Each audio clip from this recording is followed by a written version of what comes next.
Hello everyone, this is Sam. In today's episode of Here's Why, we are going to be having a look at what I think is going to be the potential next meta food, and we are going to be looking at the explanations as to why exactly I believe so.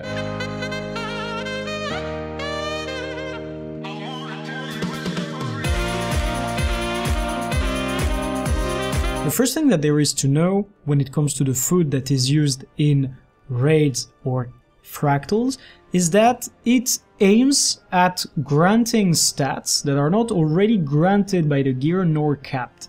For example, most of the builds currently cap on power classes on precision through the armor, trinkets, weapons and infusions, as well as, of course, the usual buffs that are being taken into account when it comes to making party comps.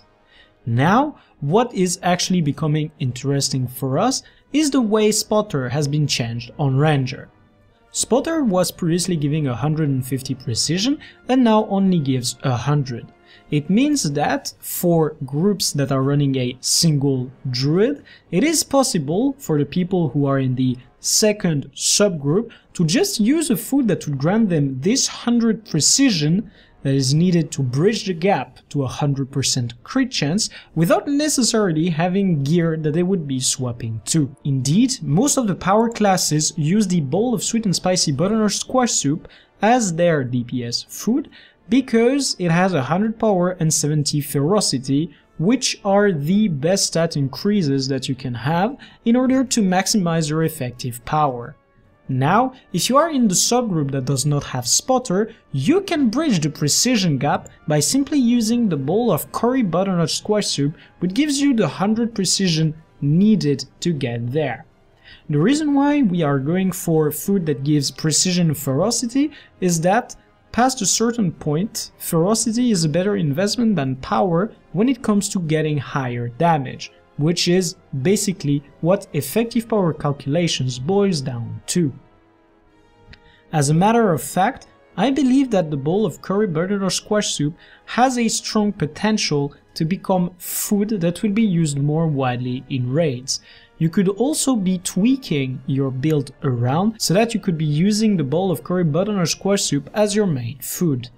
This of course means that if you get in a subgroup with a druid, you would be overcapping, but you can always keep some of the other food for that specific case.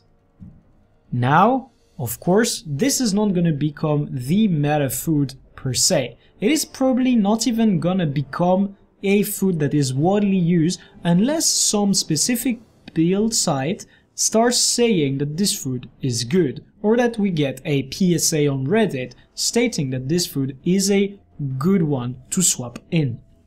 However, if you have watched this video and that you are feeling a little bit like cheaping out on the bowl of sweet and spicy butternut squash soup, the bowl of curry butternut squash soup is definitely a good alternative.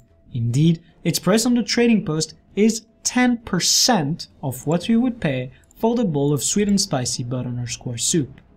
Now, if you are not convinced by this, you can run your own calculations. However, I personally am going to try to tweak out the builds that I play a little bit towards using this food instead. If you want to get invested into this food and the other one at the same time, you can handpick components that are used in both of them, such as the butternut squash or simply the onions and carrots.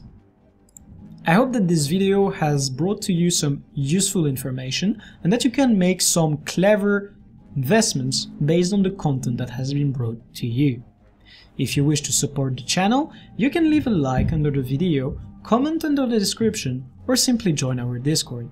A few links are available in the description if you want to take it a step further. Now, I wish every single one of you some happy trading and to get rich.